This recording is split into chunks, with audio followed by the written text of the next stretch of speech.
es Japón en el año 2113. Un sistema biomecatrónico llamado Civil gobierna casi todos los aspectos de la vida de las personas que viven en la isla. Además de organizar el gobierno, su prioridad es vigilar a los habitantes para determinar la probabilidad de que cometan un crimen.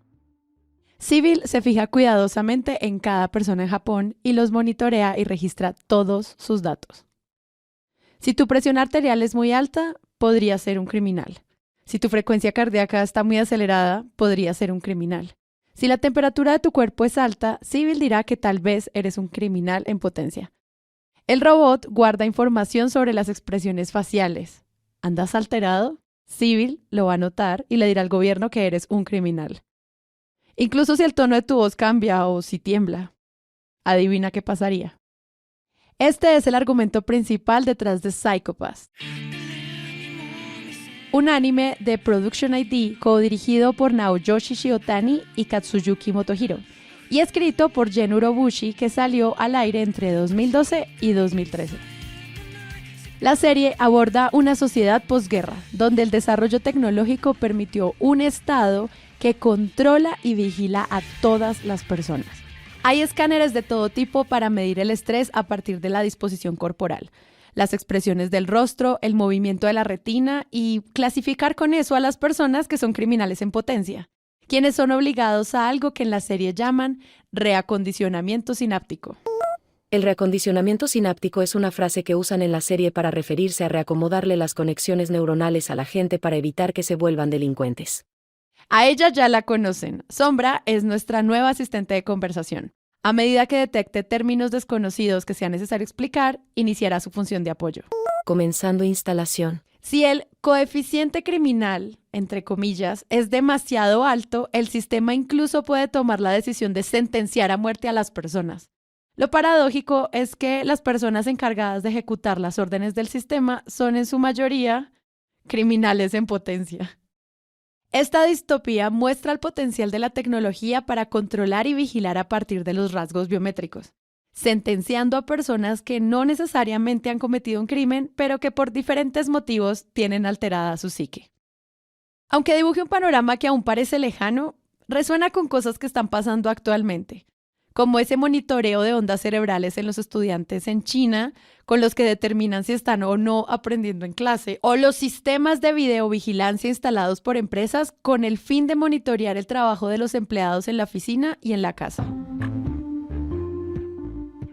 Mi nombre es Sara Trejos y esta es la segunda entrega de Digital ID, un podcast de la Fundación Carisma con la producción de Sillón Estudios.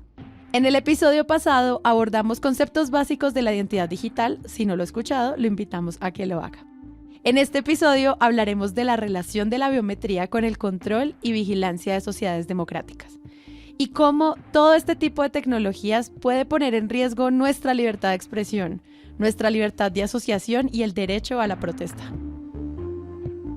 Estaremos escuchando una conversación entre Juliana Valdés Pereira y Juan de Brigard. Juliana es antropóloga y en su trabajo con la Fundación Carisma investigó la utilización de biometría facial en Colombia, los sistemas de identificación y sus posibles afectaciones en los derechos humanos de poblaciones vulnerables. Aquí, Juliana. Cuando yo vi Psycho Pass, todavía no estaba en Carisma y la verdad yo pensaba que eso era algo que no podía pasar. Ajá. Pero de verdad, después de estar trabajando con Carisma, creo que no es tan distópico ni no es tan lejano de lo que pensamos, ¿no? Sí, pues pensar en esa vigilancia así como de todo lo cotidiano, en todo momento, a toda hora, y para poder, digamos, predecir crimen y delito, uno diría, no, pues qué locura, ¿no? Eso es algo del futuro, 20, 30 años, pero no. También tenemos como este síndrome del perseguidor. Total. ¿Sí? Todo nos persigue, todo nos hace, todo nos... Pero también es preguntarse hasta qué punto eso no es verdad. Claro. ¿Sí? Por ejemplo, Bogotá y Medellín tenemos cámaras en las calles, tenemos vigilancia, tenemos helicóptero halcón. Claro. Tenemos sistema de vigilancia en Trasmi. Hoy veremos en acción al halcón de la Policía Nacional. Lo cierto es que el halcón, como lo llaman, sobrevuela cada noche la ciudad atendiendo los llamados de emergencia de los distintos cuadrantes y los operativos que llevan a cabo los policías en tierra. Juan es filósofo con maestría en bioética y es el coordinador del área de autonomía y dignidad en la Fundación Carisma. Y es que eso vende.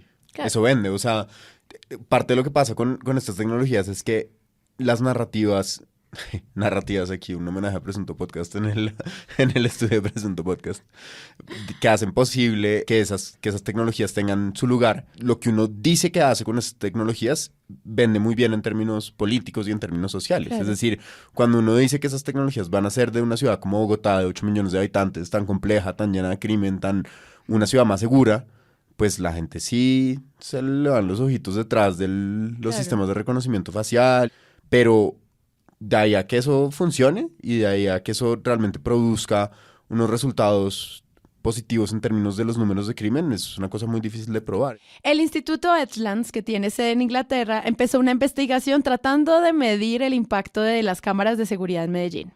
En los resultados no encuentran una relación que diga que más cámaras significan más seguridad. Si acaso, en vez de reducir el crimen, lo que hacen es que se termina desplazando a zonas menos vigiladas.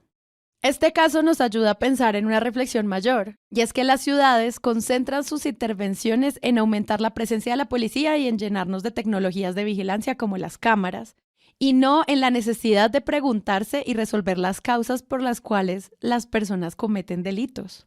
Y si fuera una manera eficiente, probablemente sería una manera eficiente a través de una cosa que yo creo que como sociedad probablemente no queremos, y es inhibir los comportamientos de las personas por miedo. Es decir, es una cosa que ni siquiera es punitiva, sino es voy a usar una palabra muy fuerte, pero es un poquito como de terrorismo, de asustar a la gente al respecto de los límites de su propio comportamiento, ¿no? Eso es lo que se conoce como chilling effect, efecto inhibidor, que es cómo se porta uno si uno se sabe vigilado, Sí. ¿no? Y uno se porta distinto y eso Claro. pues lo vemos todos los días en nuestro comportamiento y es una cosa que no es una motivación chévere No. para portarse bien.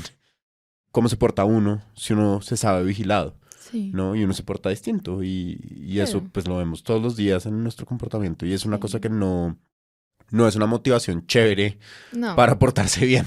Sí, es como, no sé, como esa idea también de que la cámara nos permite tener control, cuando realmente no es cierto. Sí, O sea, solo tú mirar. estás viendo, exacto. Sí. Es como, listo, está aumentando la tasa de crimen y hurto y no sé qué, voy a poner 20 cámaras. Mm, ¿De qué te sirven las 20 cámaras? sí. Para ver que están robando a alguien. Para ver que pero- están robando en 20 sitios distintos. Sí, pero digamos, si tú te movilizas hasta allá, asumiendo que no estás en el mismo sitio, ¿cuánto te demoras en llegar? Claro. ¿Logras detener el robo? O sea, como, ¿qué pasa ahí? Claro. Pues obvio, no. Sí, es como no sé. Es Sí, como la veo idea- lo que pasa, pero realmente tengo la capacidad de reaccionar de manera oportuna para Sí. detener lo que está pasando solo porque lo estoy viendo en una cámara. Claro, lo que uno diría es como, es un efecto disuasor, ¿no? Sí, Pero sí. ¿qué necesita uno? Uno, para que sea realmente disuasor, uno necesita a alguien que actúe en función de la justicia detrás de esa cámara. Es decir, Sí. no necesita solamente la cámara, sino también, de hecho, un estado autoritario, que le caiga duro a esa persona que Sí. está comportándose por fuera de la ley. Es decir, la cámara por sí sola, No lo único hace. que va a hacer es asustar a la persona a las posibles consecuencias que tendrían que ser jurídicamente fuertes. Es decir, solamente caben cámaras de vigilancia y solamente caben sistemas de control social de este tipo en sociedades que están volcadas hacia lo punitivo. Porque si uno piensa en otras formas de justicia, pues la cámara no Sí, no tiene cabida ahí. ayuda. O sea, yo siento que le hemos dado mucho palo a Medellín, pero ahí va otra vez. Sí, pues, ¿qué hacemos? El Robocop de Medellín.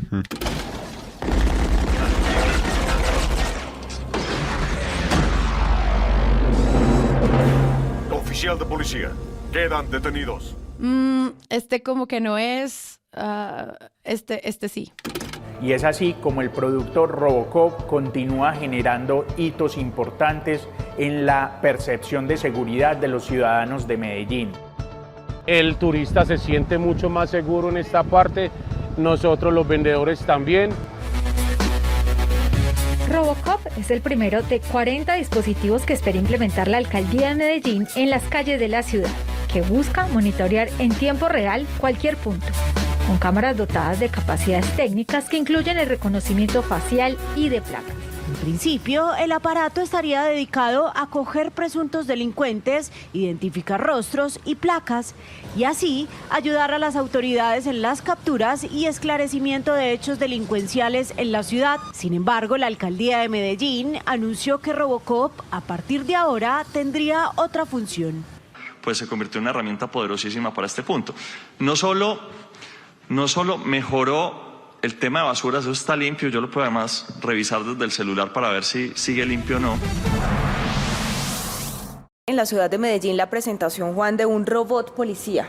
Sí, y llama la atención el nombre, se llama Robocop.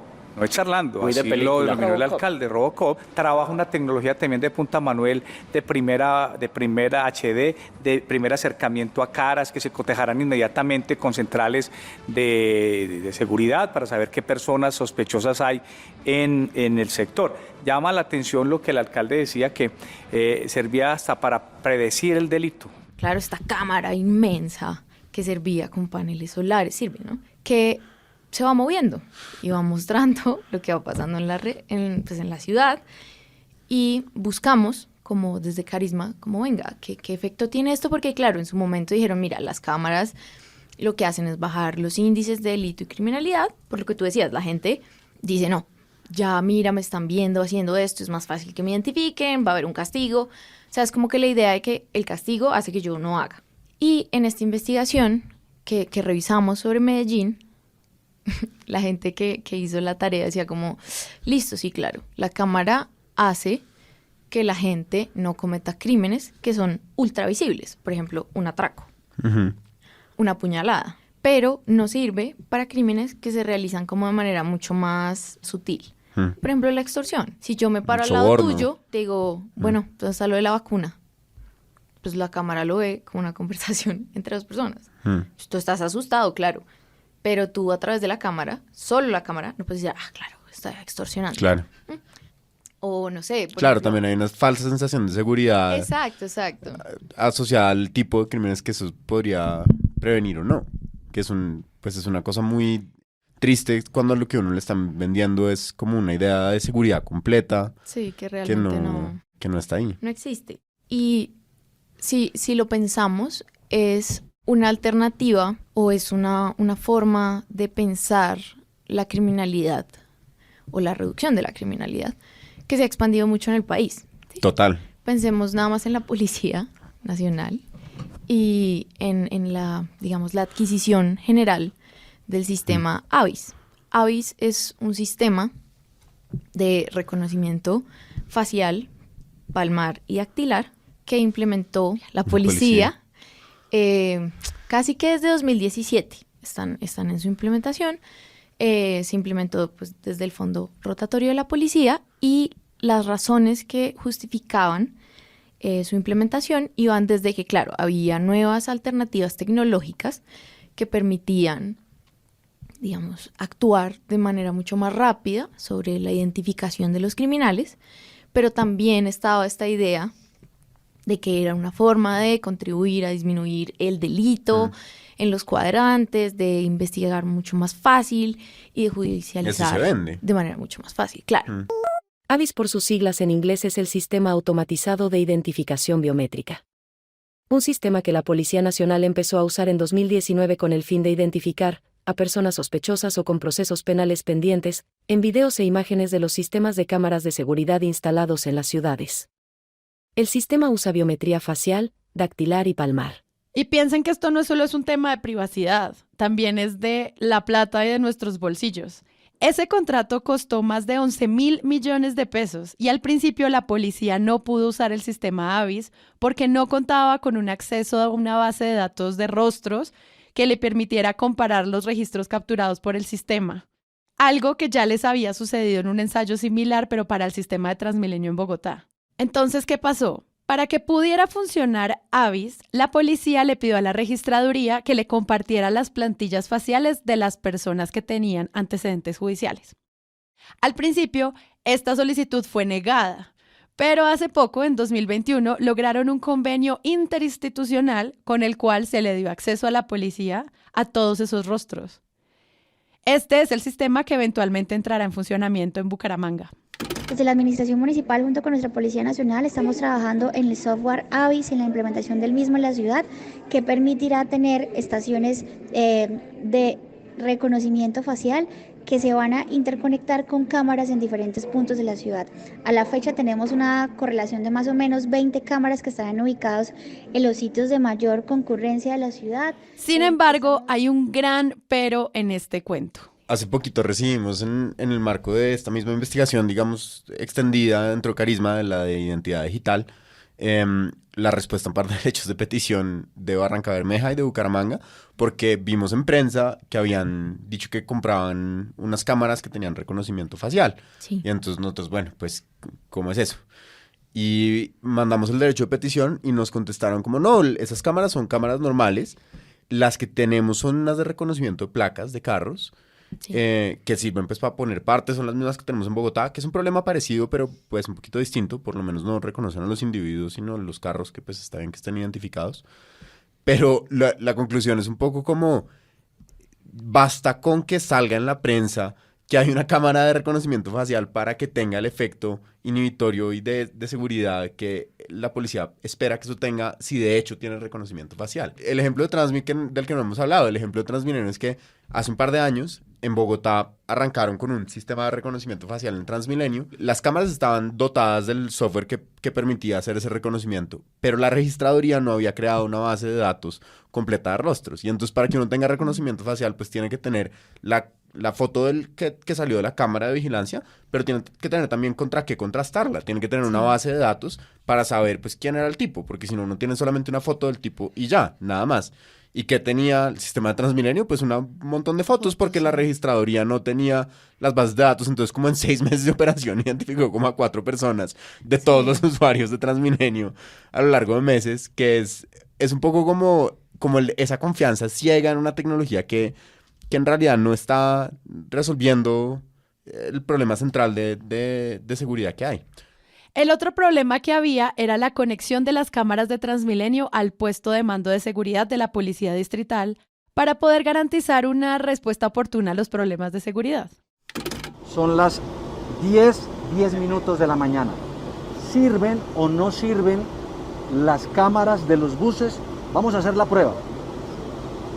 Nos pueden tomar una foto, ¿verdad, gerente? Sí, vamos y nos a la pedir mandan que nos tomen una foto. Para ver si funcionan o no funcionan.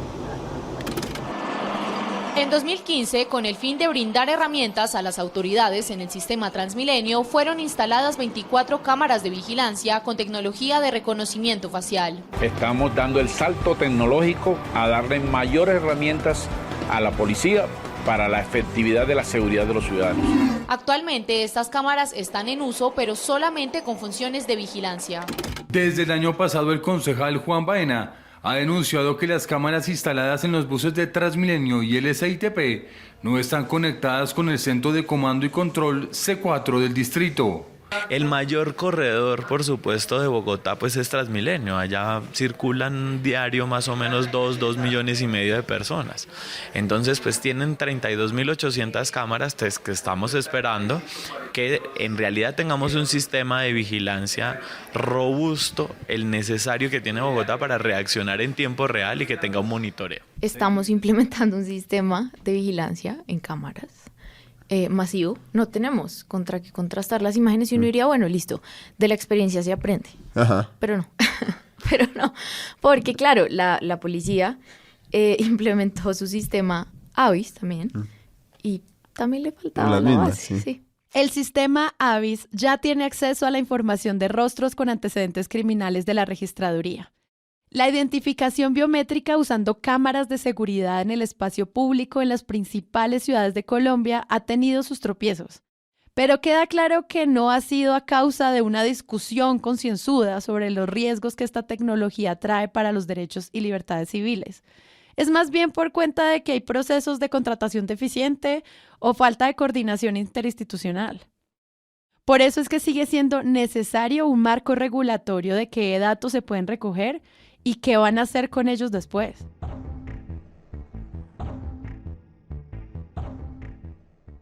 pensar en los límites entre la ficción y la realidad es que la registraduría está construyendo la base de datos de rostros hoy en día. Sí, hoy en claro. día, cuando emiten una cédula nueva de un joven o una joven de 18 años, ya le están tomando registro biométrico en todos los casos. Y eso implica que la registraduría ya está saliéndole al paso al problema que había identificado y estamos colgados con eso, en parte por lo que habíamos dicho antes de que no ha habido una discusión democrática al respecto de si tiene sentido que la registraduría tenga reconocimiento facial en sus bases de datos o no. No hemos dado esa discusión y entonces la registraduría pues ha avanzado porque no ha habido una discusión democrática, no ha habido la pregunta por los límites que se le podrían dar a esos datos personales. Y eso ha tenido la consecuencia de que cada vez hay más y más y más información centralizada en la registraduría que eventualmente, si hoy volvieran a correr el sistema de identificación facial en Transmilenio, ya tendrían una base más cierta más para robusta empezar a... también, ¿no? Sí, pues la registraduría está cada vez más preocupada porque esa base de datos esté completa y esté completa para sistemas como el reconocimiento facial, que es muy preocupante. Lo particularmente grave de que no haya límites claros para cómo es que la registraduría capta y usa datos biométricos es que estos datos pueden ser utilizados por otras entidades como la policía y ya lo están haciendo a través de la implementación de la cédula digital que tiene biometría facial, pero en nuestro contexto esto tiene muchas más dificultades. Uno lee las justificaciones del Código Electoral y por todas partes dicen Estonia. Estonia, sí. Estonia es el país referente, ¿no? Entonces Sí, en sí, Estonia sí. la gente vota, todo lo hacen a través de internet, la gente vota desde su correo electrónico, o sea, es una cosa, es el paraíso pues de la digitalización. Estonia es un país de como 4 millones de habitantes. Corrección, Estonia tiene 1.3 millones de habitantes. En el que todo el mundo tiene un smartphone, sin duda alguna, en que todo el mundo tiene acceso a internet 24/7, sin duda alguna.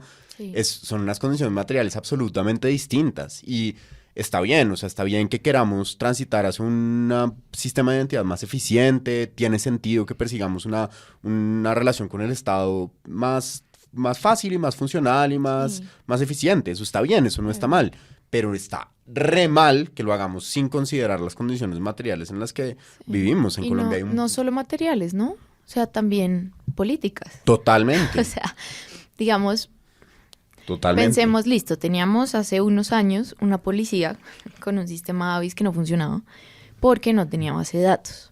Ahora tenemos una que puede hablar con la registraduría y en función de la ley que permite compartir información entre entidades públicas, tener acceso a esta base de datos y meterla en su AVIS y pasar a hacer su proceso de reconocimiento. O sea, pensemos cuáles son los riesgos que tiene que una institución tan cuestionada como la policía tenga acceso a este tipo de información y que la cruce con sus sistemas, no solo con el AVIS, sino con el helicóptero halcón, con los drones. O sea, ¿qué implicaciones puede tener eso, por ejemplo, para las personas que se manifiestan?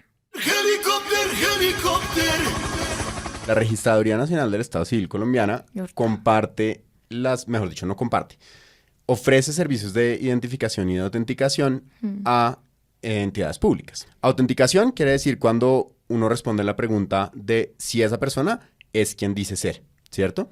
Entonces, ahí la pregunta que uno hace es, tengo una huella digital. Señor Registraduría, por favor, dígame si esta huella digital es la de Pedro Pérez. Y la Registraduría dice sí o no. Eso se llama autenticación. Pero hay otro servicio distinto que la Registraduría también puede proveer, que se llama identificación. Y es, señor Registraduría Nacional, encontré esta huella digital. Es una huella digital que encontré por ahí, tirada en la calle. Dígame usted, por favor, de quién es, ¿cierto? Eso se llama identificación. Son dos procesos distintos. En uno compara uno contra uno y en el otro uno compara uno contra N para saber a quién pertenecen los datos. Sí. Por supuesto, esto no se puede hacer solamente con huellas, sino también con rostros, ¿no? Ese es parte del asunto que nos convoca aquí. Pues ese servicio se lo prestan a la policía, ¿cierto? Y eso en Suecia tal vez no es tan grave, no sé. En Colombia, con el historial de persecución política, es una cosa que es sumamente delicada. Entonces, ¿cómo se ve un escenario en que usan esa información para lo que no deberían? Pues haciendo persecución política con registros biométricos faciales de las personas. Claro. Entonces, logrando que la policía sepa quién estaba en una marcha, qué día, a qué horas, y que lo puedan criminalizar y decir, por ejemplo, montar un falso positivo judicial con unas pruebas que son mucho más contundentes, diciendo si esa persona estaba en la marcha, necesariamente fue esa la que rompió la ventana y no necesariamente la que había roto la ventana, ¿cierto? Y ahí está el lío, o sea, digamos, asumamos que no es culpa de la registraduría que la información no se use de manera adecuada, asumámoslo, porque igual, por ley, ellos tienen que compartir esos datos con las entidades públicas que estén cumpliendo una función fundamental para el Estado, ¿sí? Entonces asumamos que ellos dicen, ok, no, yo no estoy utilizando esto para persecución, para lo que sea, pero igual la policía me está pidiendo estos datos y me dice que es en cumplimiento de su labor de protección del Estado, de control ciudadano, no sé qué, y yo le digo, listo, páseme lo que necesita, yo verifico. Y las cosas no están separadas unas de otras. La Ley de Seguridad Ciudadana tiene un artículo que quiere poner como un agravante al derecho de obstaculizar la vía pública, que se me olvida si se llama así técnicamente o no, pero es el derecho que se puede criminalizar dentro de la protesta. Artículo 353. A. Obstrucción a vías públicas que afecten el orden público. Quieren que un agravante a ese delito sea tener el rostro cubierto, sea tener una máscara. ¿Qué lógica tiene? O sea, pensémoslo en abstracto. Hay un delito que es bloquear la vía pública. Listo, está bien que eso sea un delito, hay unas condiciones en que eso pues es un acto delincuencial, yo no sé si la protesta es uno de esos o no, pero hay unas condiciones en que eso pasa. ¿Qué sentido tiene que sea más grave hacerlo con la cara tapada? Sí. Pues ninguno. Estrictamente es una criminalización de la protesta. Eso solamente tiene sentido si uno piensa que la protesta es un acto criminal por sí mismo y que es peor hacerlo de manera que sea para el Estado más difícil identificar a esa persona, ¿no? Claro, entonces, y pensar que también estas formas de cubrirse la cara son, digamos, resultado también de ese miedo mismo que tiene mucha gente a, digamos, retaliaciones posteriores por parte de la policía, no todo como institución, pero algunas personas dentro de la institución, de grupos que no están de acuerdo con las posturas que se defienden o no. Sí, entonces, digamos que pensar en una policía que tiene este sistema es también cuestionarnos de cierta forma qué hace que no nos vigile todo el tiempo. Claro. ¿Sí? ¿Qué hace que yo no sea todo el tiempo un sujeto de vigilancia constante de la policía, así yo no haya hecho nada? ¿Sí? Porque es esta idea de, claro, el que nada debe, nada teme, pero pues es que yo puedo no deber nada, ¿sí? Pero temerlo todo, ¿sí? Porque como hemos visto, hay personas dentro de la policía que no actúan de la mejor manera y pues... Y aunque no hubiera esas excepciones, el paradigma sobre el que está sentado el estado de vigilancia es que los ciudadanos son potencialmente peligrosos. Sí, es decir, ¿qué vigila uno? Uno vigila las cosas que le pueden hacer daño, ¿cierto? Pensemos en ejemplos que no tienen nada que ver con la seguridad urbana. Pensemos en un animal. Cuando uno siente que hay un perro que lo puede morder, pues uno lo mira y se trata de hacer de ladito y no le da la espalda y se asegura de estar como controlándolo y poder anticipar sus movimientos. ¿Por qué? Porque uno sabe que podría haber una consecuencia peligrosa para uno. Te veo mientras duermes. Que el Estado tenga esa relación con los ciudadanos y que el Estado diga, tenemos que tener cámaras en todas partes para prevenir el crimen o para anticiparnos al crimen o incluso para poder castigar el crimen. Lo que está diciendo es, el Estado piensa a sus ciudadanos como delincuentes en potencia. Y uno empieza a pensarse así también, ¿no? Claro, porque uno dice, como el chilling effect es parte de eso. No sé si me están vigilando todo el tiempo, jue madre, ¿yo qué habré hecho? O sea, ¿será que es que yo le respondí feo, yo me crucé donde no era? ¿Qué pasa? Como cuando uno sale de la tienda sin comprar nada y uno igual se siente mal de pasar por las barritas, carajos, fijo me va a picar la máquina aunque yo no me robe nada. Es un poquito como unos controles vacíos, ¿no? Sí. Y lo mismo que con el que le revisen a uno el recibo de la compra al salir del supermercado. Solo le hacen un chulo, ¿no? Pero pues tú cómo sabes que en efecto está todo ahí porque nadie te revisa los 40. Claro. Sí, nada. Lo único que quieren es que sepan que uno está vigilado. Digamos, hay casos de las protestas que se realizaron en Hong Kong, en donde con reconocimiento facial la policía intentaba identificar a los manifestantes, cosa que, bueno, allá fue un poco más difícil porque la gente tomó herramientas como los láseres, pintarse la cara, compartir estas máscaras hiperrealistas de una sola persona para que el sistema fallara y tuvieran la misma persona en 20 partes. Pero también tenemos ejemplos donde eso no fue exitoso, ¿sí? Como en Rusia, que teníamos personas que eran identificadas por la policía y decían, de pronto no las cojo el mismo día de la marcha, pero 2-3 días después, en la casa tocaban la puerta y bueno, sí, nos lo vamos a llevar porque sabemos que usted estaba allá. Sí, en Estados Unidos se está dando también esta discusión muy fuerte, como de cuándo puede o no utilizar la policía el reconocimiento facial. Y además... Ya han ido y venido con esos límites. Exacto. Y además esa idea de, listo, el reconocimiento facial lo estamos usando como prueba o como sentencia. Sí. Es decir, yo esto lo meto dentro de mi investigación o ya el sistema me dijo y voy por este. Que eso es algo que tampoco sopesamos muy bien con estas tecnologías, ¿no? Y es que decimos, el sistema nos dice que es él, pero no lo usamos como prueba para decir, bueno, vamos a investigar más, sino como si ya fuera el veredicto, es que es él. Claro, es que la tecnología se concibe como infalible. Es esta idea de que la tecnología ya es objetiva y ya podemos confiar en ella, sea como sea. Sí. Y con la biometría pasa una cosa, otro ejemplo local, digamos, con la biometría pasa otra cosa, es que es una forma de identificación que es ineludible. Es decir, lo mismo de que uno no sale con la cédula tatuada en la frente, es que durante las protestas en Bogotá, una de las cosas que pasaba, y es uno de los tips que nosotros damos desde Carisma de cómo protestar, una de las cosas que pasaba es que a la gente la esposaban y para revisarle el celular desbloqueaban por la fuerza el celular con la huella, ¿cierto? O con la cara. O con el rostro, sí, cuando los celulares que en Carisma, si ustedes van a nuestras oficinas, van a ver que nadie usa la huella para desbloquear el celular, pues porque es un peligro. Y el punto es que hay formas de identificación, es decir, identificarse es un derecho, ¿cierto? Yo tengo el derecho legal a mi identidad, pero eso implica que también puedo renunciar a ese derecho cuando yo quiera. Volviendo al ejemplo del celular que pones en la cara, frente a la cara de alguien para que se abra, pues que impide que tú cojas una persona y la pongas frente al mecanismo de reconocimiento facial. Claro. O sea, es muy poco lo que realmente genera ahí resistencia para hacer este tipo de cosas. Claro. Y el problema es que, listo, bueno, en este caso estamos hablando como de los ejemplos en donde el reconocimiento facial puede ser mucho más fuerte, ¿sí? Claro, porque estamos hablando en contextos de movilización social, de migración, de derechos humanos, en el sentido como de la movilidad, de la protesta, de la reunión, pero pues la biometría facial también puede darse en escenarios mucho más cotidianos para generar control. Y generar control de distintas formas, ¿sí?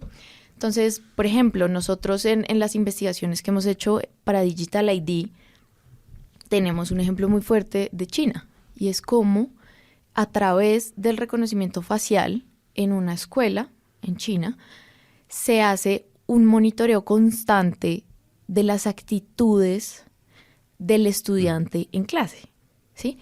Desde la justificación de la escuela está esta idea de, claro, es que a través de estas imágenes después se las damos al docente y esta persona puede ver qué tipo de actividades aplicar para que sus estudiantes de cierta forma les vaya mucho mejor en la escuela y se pueda decir, claro, este se distrae así y este no sé qué y tal. Pero la pregunta es un poco como, ¿es realmente necesario que un docente tenga imágenes así de precisas de la cara de sus estudiantes para darse cuenta que no están prestando atención?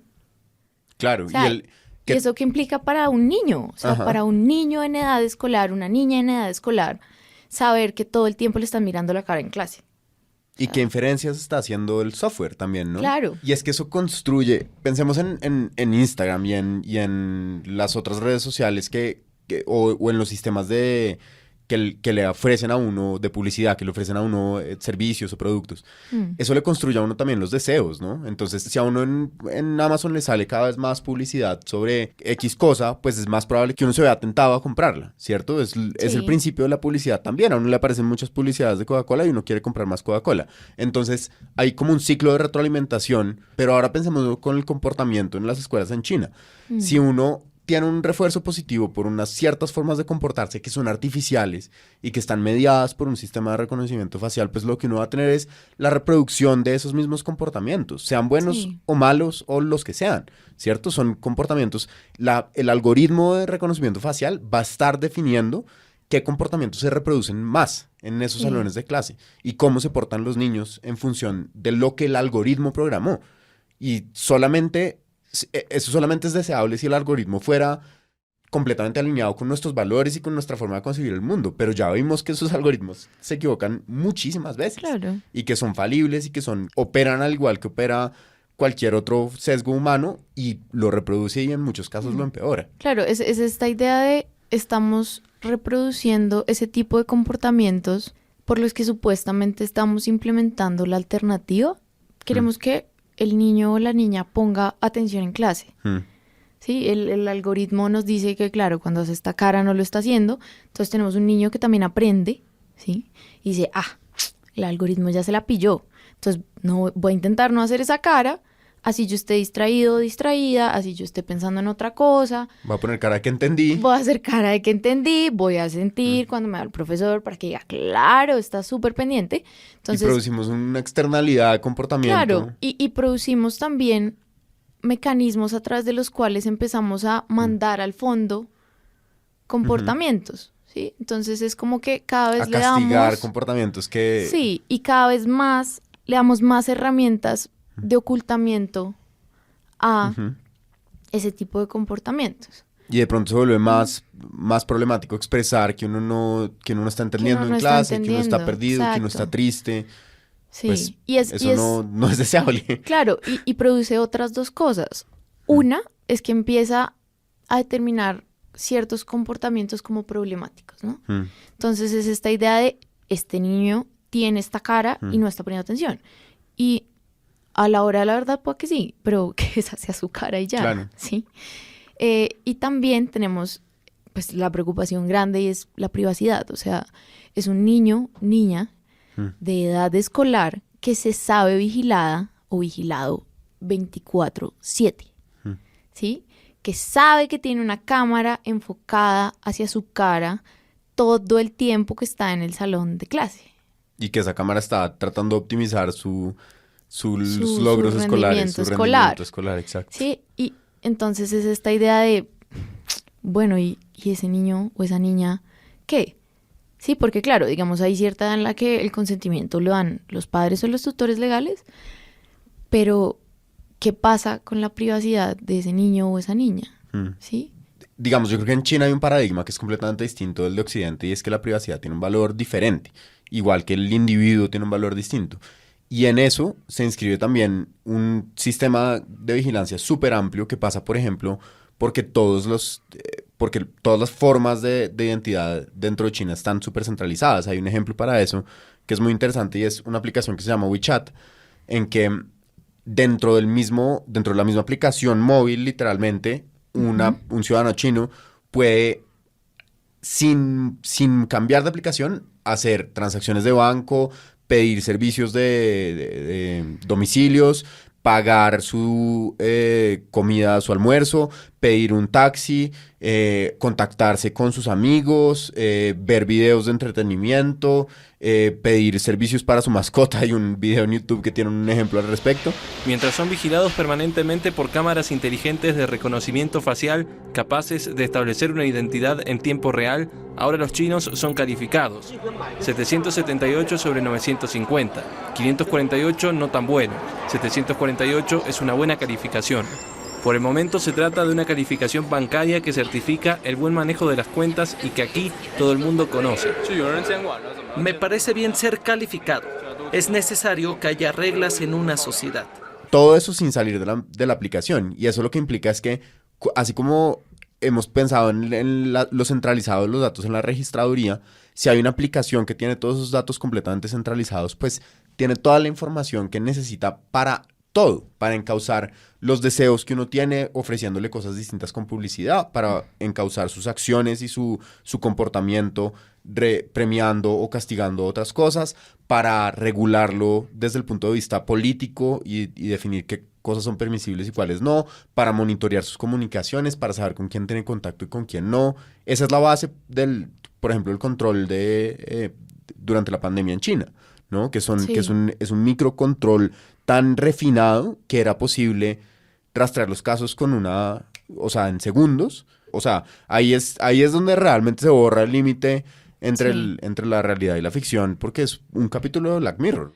Ey, sí, hay un capítulo de Black Mirror sobre crédito social. Es el primer episodio de la 3ª temporada donde todas las personas deben tener una aplicación de red social en donde califican y son calificados por absolutamente todo lo que hacen y dejan de hacer. Esta clasificación crea un ranking social donde las mejores oportunidades y privilegios son para aquellos que tienen mejores puntajes. 3.1? What happened? Him and Gordon split up. El episodio sigue la historia de una mujer con calificación buena que quiere mejorar su puntaje para poder vivir en la casa de sus sueños, pero se ve atrapada en una pesadilla que la lleva a perderlo todo. Pero tiene un final feliz, creo, bueno, fin de los spoilers. O sea, es literalmente un crédito social que permite al gobierno decir los comportamientos de este individuo son mejores que los de este otro y entonces esta persona tiene más facilidad de acceso a crédito. Es un poquito como si Data Crédito estuviera súper en esteroides. Entonces uno tiene la capacidad de decidir qué beneficios desde el punto de vista del Estado le va a dar un ciudadano por su comportamiento crediticio, por ejemplo. O por si lo ha pillado saltándose la entrada al transporte público y castigarlo en lo cotidiano. Ya no con un proceso judicial, sino excluyéndolo de servicios sociales, claro, y marginalizándolo. Bueno, y es también el castigo y la recompensa basado en un sistema moral específico, ¿no? Totalmente. Porque, pues bueno, hasta cierto punto uno dice, bueno, el historial crediticio, qué tan rápido pagas, bla, normal. Pues, hasta ahí. Sí. Sí, pero ya pensar, por ejemplo, cuando empiezas a estereotipar ciertos comportamientos, ¿no? Claro. Ciertas formas de vestir, ciertas formas de caminar, de ser y de estar en sociedad, ¿sí? O sea, es una cosa hasta cierto punto que uno diría absurda, pero es pensar, por ejemplo, cómo en un momento China utilizó biometría facial para identificar a una población minoritaria y hacer control y vigilancia y arrestar. Y uno dice como, ¿pero qué está pasando ahí? Y era gente que decía como, de verdad, yo no estoy haciendo nada malo, pero ya estoy vigilado, ya me tienen... Y estoy vigilado por quién soy. La minoría étnica que estaría persiguiendo el gobierno chino son los uigurs. Una etnia que en su mayoría profesa la fe musulmana y que está principalmente en Xinjiang. Las razones para su vigilancia tienen que ver con acusaciones de terrorismo y control territorial. Una comunidad minoritaria religiosa. O sea, había un motivo religioso y étnico detrás de la persecución de estas personas. Y tú dices como, pero pues, o sea, es mi religión, listo, bueno, la religión se puede cambiar eventualmente, pero, o sea, digamos, la forma en que los otros te perciben y te identifican de manera étnica y racial es algo que no te puedes quitar de encima. Claro. Sí, entonces es como... Es que si uno piensa como en el límite entre el uso de biometría o de identificación facial, para hablar de este contexto en específico, en contextos de seguridad y en contextos de educación, por ejemplo, ahí es donde ve muy claro que el límite se desdibuja entre lo legal y lo moral. Es decir, cuando uno tiene, si el problema es de seguridad, se trata de que uno no haga cosas ilegales. Y pues bueno, yo creo que ahí como sociedad estamos un poco de acuerdo porque la manera en que se hace la ley es pues democrática, etcétera. Entonces ahí, digamos, la discusión no es tan gris. Pero lo que está regulando un sistema de identificación facial en un colegio es qué es ser un buen estudiante, ¿cierto? Claro. Y eso es un problema que es un problema moral, eso no es un problema legal. Y ese límite en el uso social de la tecnología no está definido. Entonces tenemos un control que se presenta como si fuera un control legal y como si se presenta como si fuera una cosa de la sociedad adecuada en términos legales, pero es la sociedad adecuada en términos morales también. Sí. Es que está bien hacer y que está mal hacer, ¿cierto? Y que eso esté en manos de la policía, pues no está tan chévere, o que esté en manos de un software, pues no está tan chévere. Sí, y además que también se supone que, claro, los sistemas de biometría facial en términos de prevención de delito, claro, o sea, si tú estás haciendo algo malo, yo actúo sobre ello, pero también donde traza la línea para decir, esta persona, por cómo se viste o por su apariencia física, yo digo que es sospechosa y que, no sé, que me va a robar. Claro. Sí, o sea, es como cuando... Perfilamiento, puro perfilamiento. Claro, es perfilamiento, es cuando el prejuicio de la gente, de policía, empieza también a mediar cómo yo enfoco el sistema. Pues un ejemplo local para eso, uno de los usos que se le ha dado a la biometría facial en Colombia es para identificar a los barristas. Sí, de nuevo, sí, en los Medellín estadios, claro. brilla otra vez. Sí, Medellín, lo siento, pero... Trataron de hacer un sistema de identificación para las barras. No, está puesto en el estadio. Pues digo trataron porque no les ha dado los resultados que esperan que les dé. No. Pero sí, está puesto en el estadio un sistema de reconocimiento. O sea, lo que no han logrado es como carnetizar a todos los hinchas y la cosa, que es una manera de identificar y de controlar, por supuesto. Sí. Pero entonces lo que trataron de montar en el Atanasio, lo que están montando en el Atanasio con medio éxito, es un sistema de reconocimiento facial específicamente para los hinchas de fútbol. Es decir, y lo vendieron como una cosa de, toma tu carnet, eres de la hinchada oficial, como si fuera una cosa como de pertenencia y de... Sí. Pero en realidad lo que es a esta población nos interesa controlarla con más cuidado. ¿Por qué? Pues porque son barristas y son pobres y tenemos el prejuicio de que son más criminales. Sí, y que hay violencia en las barras. Y de que hay violencia en las barras. Que también eso, pues sí, nadie va a negar que hay violencia en ciertas partes de las barras, porque pasa, pero también es esta idea de que todo barrista es violento, ¿no? Y de que tomarles una foto en la cara va a garantizar que no se porte así. El portal RCN Web publicó en 2015 la siguiente noticia. El Plan Estadio Seguro tendrá 170 equipos de videovigilancia, ubicadas en el Atanasio Girardot, que monitorearán, controlarán y harán un seguimiento a las personas que ingresen al estadio. Tiene una inversión de 5.600 millones de pesos y ha sido implementado en países como Brasil y Chile. El alcalde de Medellín, Aníbal Gaviria Correa, dijo que Estadio Seguro tiene el sistema tecnológico más moderno del mundo que busca garantizar la tranquilidad durante los encuentros deportivos e identificar a quienes protagonicen hechos de violencia. Sí, es partir de un estereotipo y pensar que la solución está en la vigilancia. Claro, porque también es como, bueno, listo, carnetizas a los barristas o a la hinchada que va de manera continua, digamos, a esta gente que se abona. Pero, bueno, ¿y qué pasa con la gente que no está carnetizada? Sí, o sea, con esa gente que se agarra también a puños en Oriental, por ejemplo. Y ahí no hay barra, pero se agarran. Claro. Entonces, como bueno, porque a eso sí no. Y se vuelve muy transparente como parte del prejuicio, ¿no? O sea, sí, como claro. Toda esta idea que habíamos como desarrollado como sociedad de que en principio somos iguales y que no hay que como discriminar antes de que se produzcan conductas criminales, ¿no? Claro, pues claro. Idealmente se cae un poco cuando uno empieza cuando uno traza un criterio de vigilancia distinto sobre unas poblaciones diferentes, porque como dijimos, la vigilancia es partir del hecho de que las personas pueden portarse criminalmente, ¿cierto? Sí. De que tienen el potencial de ser criminales. Entonces, si uno está diciendo que hay unas personas que necesitan ser más vigiladas, que está diciendo que tienen un potencial mayor de portarse de manera contraria a la ley. Y eso es profundamente antidemocrático. Claro. Claro, es como simplemente como ponerle un rótulo al grueso de una población y decir, es que ustedes son así.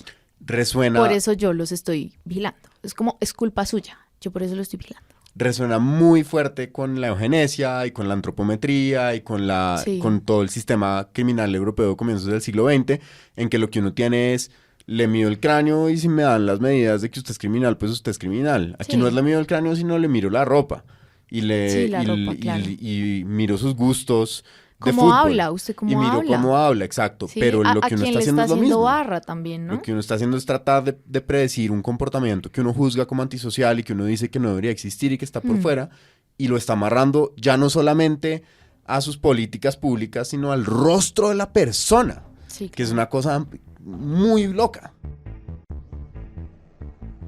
Volviendo como un poco a nuestro ejemplo con el que empezamos en el episodio de Psycho-Pass, pues tenemos un sistema que parece lejanísimo, ¿no?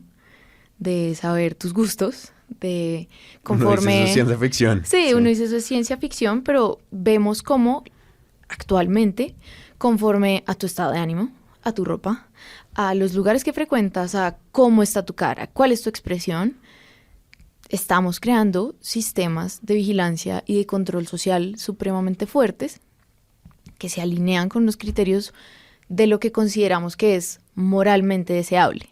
Y no vemos, de manera similar a lo que pasa en la serie, como todos los riesgos que puede generar este tipo de sistemas.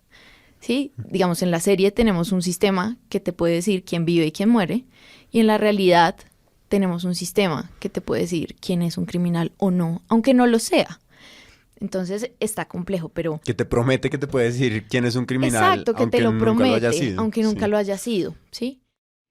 Pero entonces, claro, acá yo te pregunto, porque esa es la duda que creo que aborda a todas las personas al escuchar estas cosas, y es un poco, ¿qué podemos hacer ahí, no? O sea, la pregunta que más resuena es esa, bueno, ¿y qué hacemos? Pues un buen primer paso es distinguir la realidad de la ficción. Es decir, saber en qué medida esos sistemas existen, hasta dónde existen, ¿cierto?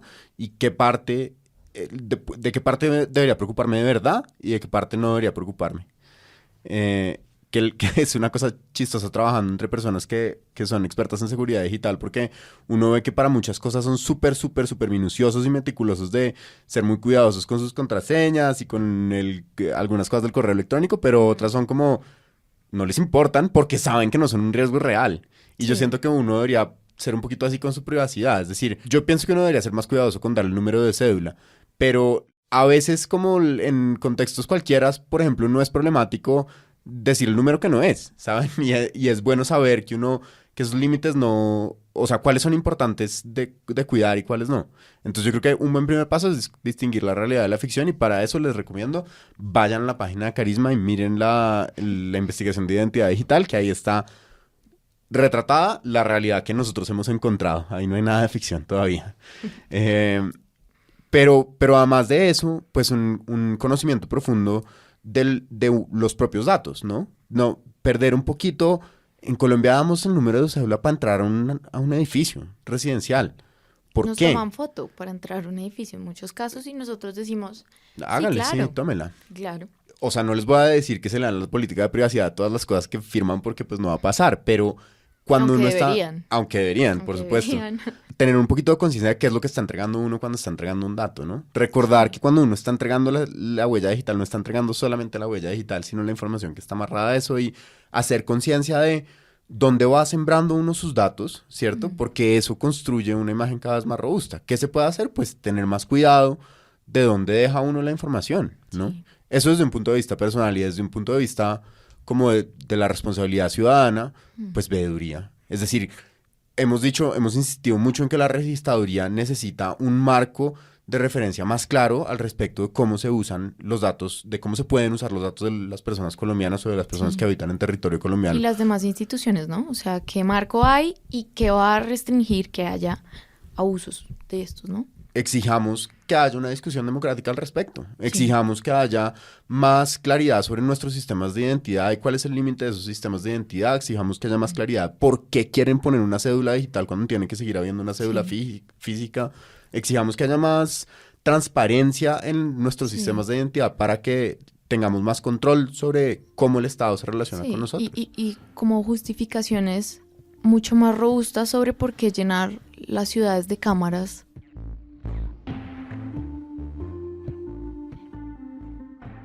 Hasta aquí la segunda entrega de Digital ID, un podcast de la Fundación Carisma en coproducción con Sillón Estudios. Si hay algún tema que se haya abordado en este podcast y que quieran profundizarlo, pueden revisar todos los documentos y recursos del proyecto Digital ID de la Fundación Carisma en la página web que dejamos en las notas del episodio. La base de datos de gente ha sido actualizada. Fin de la transmisión. Digital ID es un podcast de la Fundación Carisma. La investigación fue llevada a cabo por Juan Diego Castañeda, Juliana Valdés y Juan de Brigard. La imagen fue diseñada por Daniela Moreno. Esta es una coproducción con Sillón Estudios. Los guiones son de Pablo Cambers, la conducción es de Sara Trejos, la edición, montaje y música original son de Gabriela Supelano. La producción es de Paula Villán. Este show hace parte de Podcast con K, un espacio creado por la Fundación Carisma para conversar sobre la protección y promoción de los derechos humanos y la justicia social en relación con el diseño y uso de las tecnologías digitales. Te invitamos a explorar el resto de nuestro contenido. Recuerda que toda la información relacionada con la investigación la encuentras en las notas del episodio. Este contenido circula bajo una licencia de Creative Commons CC BY SA 4.0. La base de datos de podcast ha sido actualizada.